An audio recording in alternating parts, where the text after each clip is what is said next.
Hello students, welcome to our channel Vedanta Tutor. Today we are discussing the topic that is the poem written by James Kirkwood. In this poem, the topic of the poem is No Men Are Foreign. So let's take the poem stanza by stanza. So let's take the introduction of the poem. Have you ever thought of some people as strange or other countries as foreign? We have many ways of thinking of other people as different from us as them. They may belong to a different country or speak a different language. In this poem, however, the poet reminds us of the many ways in which we are all the same, for we are all human. The poet James Kirkwood जो हमें ये कहते हैं इस कविता में कि हमें दूसरे देश के लोगों को बिल्कुल भी अलग नहीं समझना चाहिए, क्योंकि वो सांस लेने में, सोने में, बैठने में, उठने में सब में सेम है, तो हम उनको अलग क्यों समझते हैं? इसलिए कि वो हमसे रंग रूप में भिन्न है, इसलिए कि वो दूसरे देश में रहते हैं, इसीलिए कि वो अलग भाषा बोलते हैं, इस कारण से हम उनको अलग समझें, बल्कि हमें ये सोचना चाहिए कि वो एक ही पृथ्वी पर रहते हैं और एक ही तरह से जीवन जीते हैं। तो इस पूरी कविता में कवि ने यही सेंट्रल आइडिया हमें दिया हुआ है कि हमें उन लोगों में एक जैसी भावना को व्याप्त करना चाहिए, अलग नहीं समझना। So let's take the first stanza. Remember, no men are strange, no countries foreign, beneath all uniforms a single body breathes. The poet here wants to tell in these lines that why we are thinking the other people stranger, unknown. हम दूसरे देश के लोगों को stranger क्यों समझते हैं? क्यों समझते हैं कि वो अनजान है हमसे अननोन है? हमें उनको अलग नहीं समझना चाहिए, हमें उनको अपनी पृथ्वी का भाग ही समझना चाहिए। Beneath all uniforms a single body breathes. In the second line, the poet is telling कि क्योंकि हर एक यूनिफॉर्म के अंदर, यहाँ पे यूनिफॉर्म का मतलब है जो अलग अलग देश के लोग, जो अलग देश के आर्मी पर्सन जो है, भले ही अलग रंग रूप की वर्दी पहनते हो, लेकिन उन सब के अंदर उन सब के अंदर जो है एक ही तरह का इंसान विराजमान है, एक ही तरह का इंसान सांस लेता, मतलब उनके सांस लेने का तरीका भी हमारी तरह ही है, चाहे भले ही वो किसी भी देश के निवासी क्यों ना हो। Like us, the land our brothers walk upon is earth like this in which we shall lie. In the third line, the poet is telling हमारी ही तरह the land our brothers walk upon, हमारी तरह ही वो चलते हैं, जिस तरह से हम पृथ्वी पर चलते हैं उसी तरह से वो भी उसी तरह से ही पृथ्वी पर चलते हैं, यानी उनके चलने का भी तरीका सेम ही है जैसा कि हमारा। इस earth like this in which we all shall lie, और इसी धरती के अंदर वो भी मरने के बाद वैसे ही लेटेंगे, अर्थात उनकी भी वैसी ग्रेव होगी जैसे कि हमारे। Let's take second stanza. They too aware of sun and air and water are fed by peaceful harvest, by wars, long winter starved. Their hands are earth and in their lines we read a labor not different from our own. In these lines, the poet is telling that people from the different countries are using sun, water in the same manner as we do. मतलब उनके उपयोग करने का तरीका भी वैसा ही है, सन का, मून का, स्टार्स का और पानी का, जो भी इंसान के लिए चीजें होती हैं उनके उपयोग करने का तरीका उनका भी वैसा ही है और हमारा भी। Are fed by peaceful harvest, by wars, long winter starved. In the second line, the poet is telling कि जिस तरीके से वो भी अनाज उगाते हैं, हम भी उसी तरह से अनाज को पैदा करते हैं, हम भी अनाज की वैसे ही हार्वेस्टिंग करते हैं जैसे कि वो।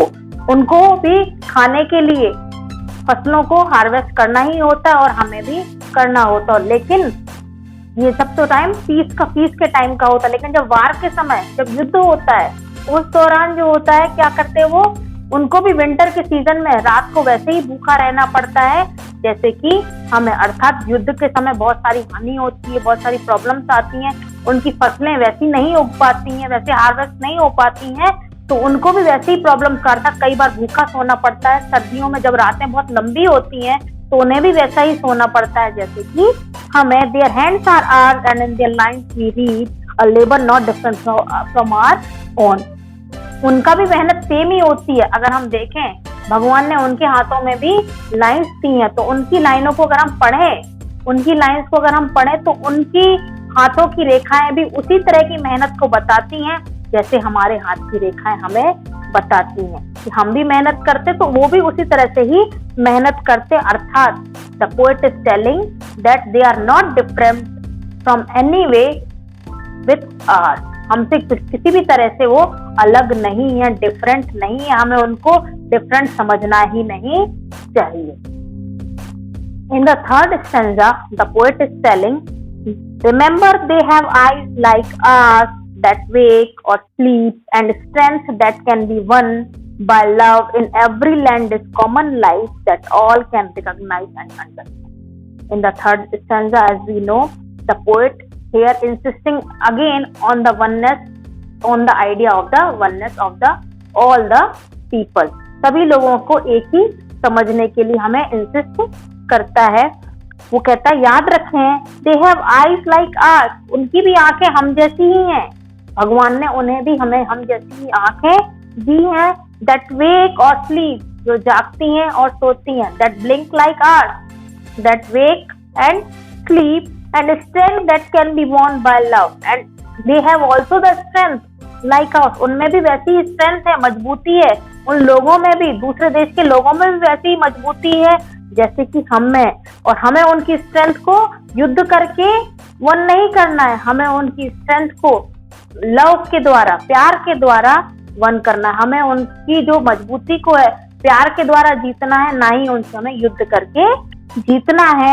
इन every land is common life that all can recognise and understand. Means every land, यहाँ पे पोएट का कहने का मतलब है एवरी लैंड मीन्स हर देश के लोगों में, हर जो भी पर्सन जिस भी देश में रहता हो, हर एक देश में वैसी ही कॉमन लाइफ है, वैसे ही उठता है, जागता है, खाता है, पीता है, हर चीज वो वैसे ही करता है। हर कॉमन लाइफ उनकी सेम अपने जैसी हो। Though the ways are different but they lead the common life that all can recognize and understand. So the poet is telling that we should understand them and recognize them as the same human being, not different. We should not think that they are different, they are leading the life differently. We should understand them as a same person. So let's take the fourth stanza. Let us remember whenever we are told to hate our brothers, it is ourselves that we shall dispose, betray, condemn. Remember he who take arms against each other. So in the fourth stanza, the poet is telling that let us remember, हमें याद रखना चाहिए, whenever we are told, हमें जब लोगों के द्वारा यह कहा जाता है to hate our brothers, कि हमें अपने भाइयों से हेट करना चाहिए। तो क्या हम ऐसा करते हैं? जब हमारे फैमिली में ब्रदर्स और सिस्टर्स होते हैं तो क्या हम उनसे हेट्रेट करने के लिए कोई कहता तो ये दूसरे देश के लोग भी हमारे brothers and sisters, we should think them as our brothers, and if we hate them that means we hate ourself. यदि हम उनसे घृणा करते हैं तो समझ लो कि हम खुद से ही घृणा कर रहे हैं, क्योंकि वो भी हमारी तरह ही इंसान है, वो भी हमारे भाई ही हैं। अगर हम उनसे घृणा कर रहे हैं तो हम समझ ले मानव रूप में हम अपने खुद से ही घृणा कर रहे हैं।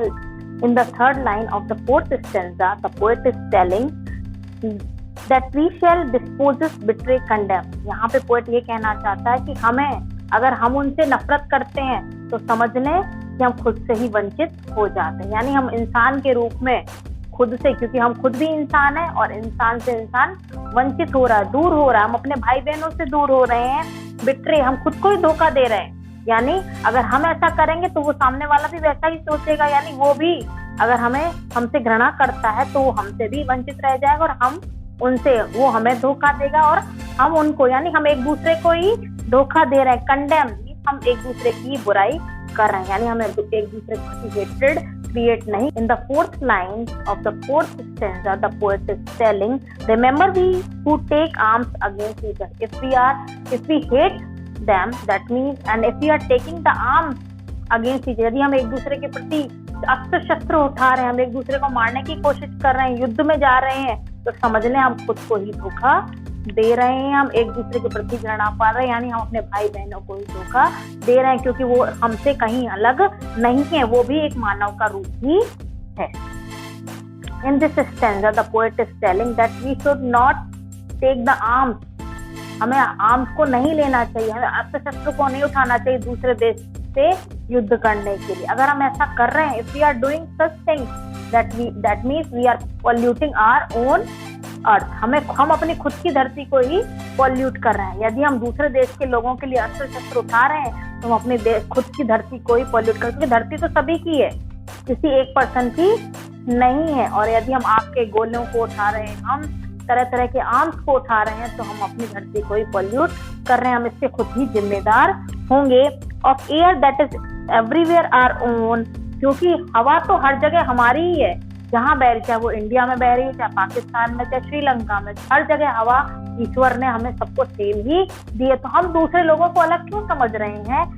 Remember, no man are foreign and no country same. Again the poet is telling कि किसी भी देश को हमें फॉरेन कंट्री नहीं समझना चाहिए, यानी अननोन कंट्री नहीं समझना चाहिए, और किसी भी पीपल को हमें स्ट्रेंज पर्सन नहीं समझना चाहिए। And the tendency of this thinking leads to the strange and unknown people. इस तरह की टेंडेंसी अगर हमारे में होगी तो हम आगे नहीं बढ़ पाएंगे, हम खुद का ही खात्मा खुद कर रहे हैं। यानी कि अगेन पोएट कह रहा है कि हमें इस टेंडेंसी को बिल्कुल ही खत्म कर देना चाहिए। So this is the end of the poem, and the central idea of the poem is that poet wants only the oneness in all the humanity। कि कवि सिर्फ पूरे समाज में, पूरे संसार में एक ही तरह की मानवता को चाहता है। So if you have any doubt, you may write in the comment box. Thank you very much.